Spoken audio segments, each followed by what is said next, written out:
কামা আন্না দুনাল ইয়াউমি আল গাদ। আজ রাত অবসান হওয়ার পর যেরকম আগামীকাল প্রত্যুষে সূর্যের উদয় ঘটবে, নতুন আলো উদ্ভাসিত হবে, নতুন দিন আসবে, এই কথায় যেরকম সন্দেহের কোনো অবকাশ নেই। সারা পৃথিবী জুড়ে বিস্তৃত বর্তমান এই জাহিলিয়াতের কবর রচিত হয়ে তার ধ্বংসস্তূপের উপর ইসলামের বিজয়ের পতাকা উড়বে। রুতবার সাধ্য পৃথিবীর কোন শক্তির হবে না ইনশাআল্লাহ।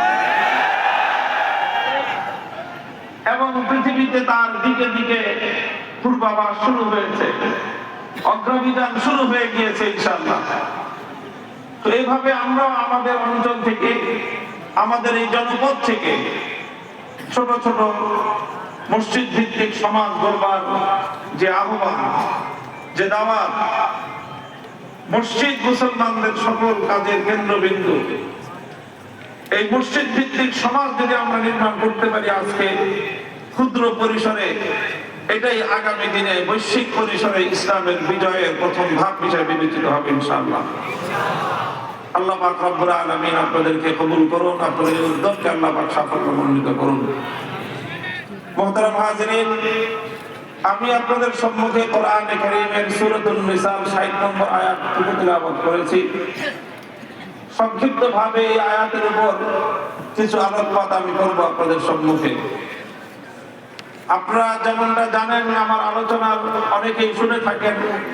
বর্তমান মিডিয়া এবং সামাজিক যোগাযোগ মাধ্যমের কল্যাণে সামনাসামনি দেখা হোক বা না হোক, যারাই কথাবার্তা বলি আমরা কিছু মানুষের সামনে আমাদের আলোচনা শুনে আপনারা অভ্যস্ত। আপনারা জানেন যে একটা বিষয় আমার আলোচনার মধ্যে প্রাধান্য পায়, সেই বিষয়টা হলো রাষ্ট্র এবং রাজনীতি। আমি রাষ্ট্র এবং রাজনীতি নিয়ে কিছু কথা আমার আলোচনার মধ্যে থাকেই, এবং এটা আমি পরিকল্পিতভাবে এবং এটা আমি টার্গেটকৃতভাবেই বলে থাকি, ইচ্ছাকৃতভাবেই বলে থাকি। আমার এই কথাগুলো বিপুল পরিমাণ ধর্মপ্রাণ মুসলমানদের মধ্যে যেরকম উদ্দীপনা তৈরি করে, উৎসাহ জাগায়, আবার অনেক মানুষের মধ্যে এক ধরনের বিরক্তি অথবা অ্যালার্জির চুলকানির উপদ্রব তৈরি করে।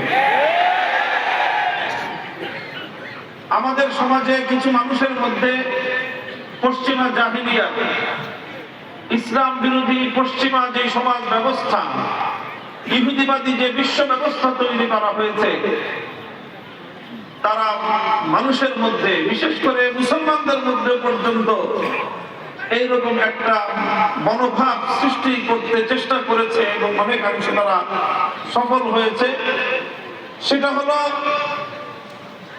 যে কোরআনের কথা বলবেন, ধর্মের কথা বলবেন, নামাজের কথা বলবেন, রোজার কথা বলবেন, হজ যাকাতের কথা বলবেন, পর্দা প্রশিদার কথা বলবেন, হুজুররা সব কিছু বলবেন, কিন্তু রাজনীতি নিয়ে কোনো কথা বলবেন না। এই যে কথাটা, অর্থাৎ রাজনৈতিক বিষয় নিয়ে কোনো কথা বলতে গেলে আলেম ওলামাদের কাছ থেকে রাজনীতির কোনো কথা এক শ্রেণীর মানুষ শুনতে চায় না। শুনতে তো চাইবে দূরের কথা, বলতে চাইলে কণ্ঠ চেপে ধরবার চেষ্টা করা হয়। এটার বিরুদ্ধে আমাদের লড়াই, এই জাহিলিয়াতের বিরুদ্ধে আমাদের যুদ্ধ, এই জাহিলিয়াতের বিরুদ্ধে সংগ্রাম করে এই জাহিলিয়াতকে উৎখাত করাটাই হলো আমাদের মন্দিরের রক্ষা।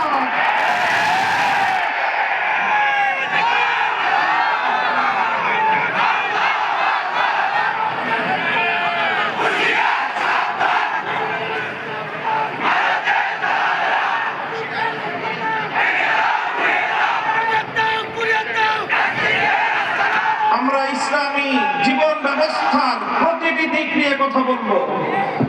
উলামায়ে কেরামের দায়িত্ব ইসলামের প্রতিটি শাখা প্রশাখা বিষয়ে মানুষকে সচেতন করা, মানুষকে সজাগ করা, কোরআন এবং হাদিসের দিক নির্দেশনা মানুষের সামনে